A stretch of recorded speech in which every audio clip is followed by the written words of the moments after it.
पिछले वीडियो में हमने एंशंट इंडिया के टाइमलाइन पर नज़र डाली थी। आज हम एंशंट इंडिया के one of the most important phases पर ध्यान देंगे, द इंडस वैली सिविलाइजेशन, जिसे हड़प्पन सिविलाइजेशन भी कहा जाता है। इंडस वैली सिविलाइजेशन की डिस्कवरी की कहानी बहुत दिलचस्प है। हुआ यूं, 1856 में ब्रिटिश ऑफिशियल्स एक रेलवे ट्रैक बनवा रहे थे लाहौर से कराची के बीच। ये ट्रैक बिछाया जा रहा था मॉडर्न डे पाकिस्तान में और उस एरिया में जो कि इंडस रिवर के आसपास था। कंस्ट्रक्शन के दौरान जब वर्कर्स खुदाई कर रहे थे तो उनको कुछ फायर बेक्ड ब्रिक्स मिले। ये ब्रिक्स सारे एक साइज के थे और देखने में बहुत पुराने लग रहे थे। इन ब्रिक्स की इंपॉर्टेंस जाने बिना वर्कर्स ने ऐसी कुछ ईंटें रोड बेड बनाने में इस्तेमाल कर ली। उस वक्त उन्हें पता नहीं था कि उन्होंने इंडियन सबकॉन्टिनेंट की सबसे पुरानी सिविलाइजेशन को डिस्कवर किया है, यानी कि हड़प्पन सिविलाइजेशन को डिस्कवर किया है। पर फाइनली जब इस एरिया के साइट्स पर प्रॉपर खुदाई की गई आर्कियोलॉजिस्ट्स के द्वारा, तब 1924 में डायरेक्टर जनरल ऑफ एएसआई यानी कि archaeological survey of India John Marshall ने दुनिया को इंडस वैली सिविलाइजेशन की डिस्कवरी के बारे में बताया एक अनाउंसमेंट के द्वारा। इंडस वैली सिविलाइजेशन अपने समय के 4 बड़े सिविलाइजेशंस में से एक था। इस वक्त की बाकी 3 सिविलाइजेशंस इजिप्ट, मेसोपोटामिया और चाइना में पाई गई थी। इंडस वैली सिविलाइजेशन की शुरुआत अराउंड 2700 BCE हुई थी और ज्योग्राफिकल स्प्रेड की बात करें तो ये सिविलाइजेशन जम्मू एंड कश्मीर, पंजाब, बालूचिस्तान, राजस्थान, गुजरात और वेस्टर्न उत्तर प्रदेश पर फैला हुआ था। पर कुछ इंडस वैली साइट्स अफगानिस्तान और तुर्कमेनिस्तान में भी पाए गए थे। इस सिविलाइजेशन में कई छोटे छोटे शहर थे, जैसे कि लोथल, कालीबंगन, धोलावीरा, बनावली, कोटतीजी, आलमगीरपुर इत्यादि। पर इस सिविलाइजेशन के 2 सबसे इम्पोर्टेंट साइट्स हैं हड़प्पा और मोहनजोदारो। आइए अब इस सिविलाइजेशन के मेजर फीचर्स पर ध्यान डालते हैं। Urban planning. इस सभ्यता की सबसे खास बात शायद इसकी अर्बन प्लानिंग थी, जिसे आप नागरीय योजना प्रणाली भी कह सकते हैं। हड़प्पन सिविलाइजेशन में ध्यान देने वाली बात यह भी थी कि इस दौरान मौजूद सारे सिटीज की प्लानिंग ऑलमोस्ट सिमिलर सी थी। सारे घर एक ग्रिड पैटर्न में लेड आउट थे और सड़कें एक दूसरे को राइट एंगल्स पर कट करती थीं। इसके अलावा सिटीज में पब्लिक बाथ्स और ग्रैनरीज भी हुआ करती थीं। हम द ग्रेट बाथ और द ग्रेट ग्रैनरी का एग्जाम्पल पिछले वीडियो में देख चुके हैं। मोहनजोदारो और हड़प्पा जैसी मेजर सिटीज में एक डिवीजन भी पाया गया है। एक हायर पोर्शन जो हाईलैंड पर बना होता था और सिटाडेल के नाम से जाना जाता था। दूसरा हिस्सा लोअर टाउन था जो एक लो लैंड पर बना होता था। कहा जाता है कि सिटाडेल में रूलिंग क्लास रहते थे और लोअर टाउन में आम लोग यानी कि कॉमन folk। सिटीज के प्लानिंग में एक शानदार ड्रेनेज सिस्टम भी शामिल था। सारे ड्रेन्स कवर्ड होते थे और हर घर के ड्रेन्स एक मेन ड्रेन से जाकर जुड़े होते थे। एग्रीकल्चर। अब बात करते हैं एग्रीकल्चर की।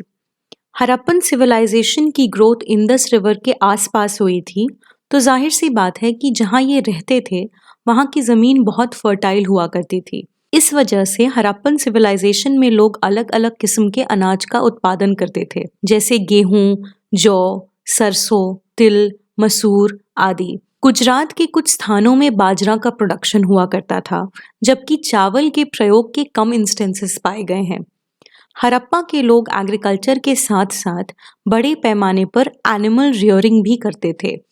सील्स और टेराकोटा स्कल्पचर्स दिखाते हैं कि बुल जैसे जानवर को ये जानते थे और बैल और आदि का प्रयोग खुदाई के लिए किया जाता था।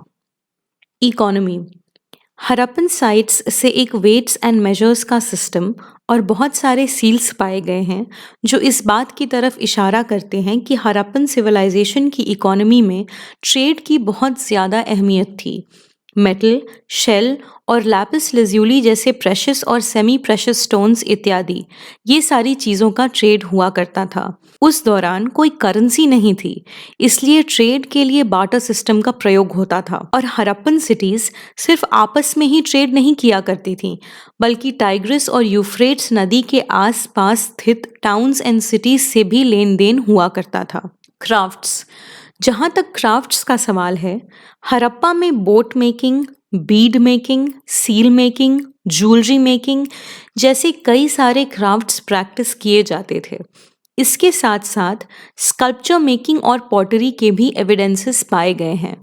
एग्जाम्पल के तौर पर हड़प्पन सिविलाइजेशन का एक बहुत फेमस स्कल्पचर है the bronze statue of a dancing girl, जो पाया गया है मोहनजोदारो में। इस तरह के स्कल्पचर्स को एक स्पेसिफिक तकनीक से बनाया जाता था जिसे लॉस्ट वैक्स टेक्निक भी कहते हैं। सिमिलरली एक बियर्डेड मैन की भी स्टैच्यू बहुत फेमस है। ये स्टैच्यू स्टीयरटाइट नाम के रॉ मटेरियल से बनी हुई है।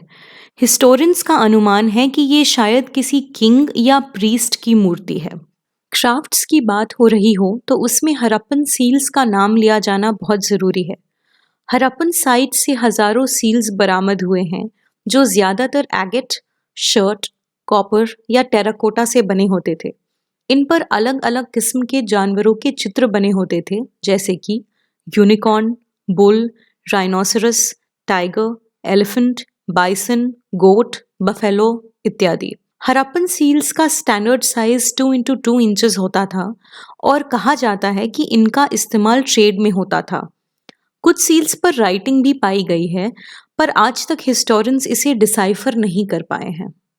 तो जैसा कि हमने देखा कि हड़प्पन सिविलाइजेशन एक बहुत ही वाइब्रेंट सिविलाइजेशन था जो अपने टाइम पर बहुत फ्लरिश हुआ था। तो अब सवाल ये उठता है कि इस सिविलाइजेशन का डिक्लाइन कैसे हुआ।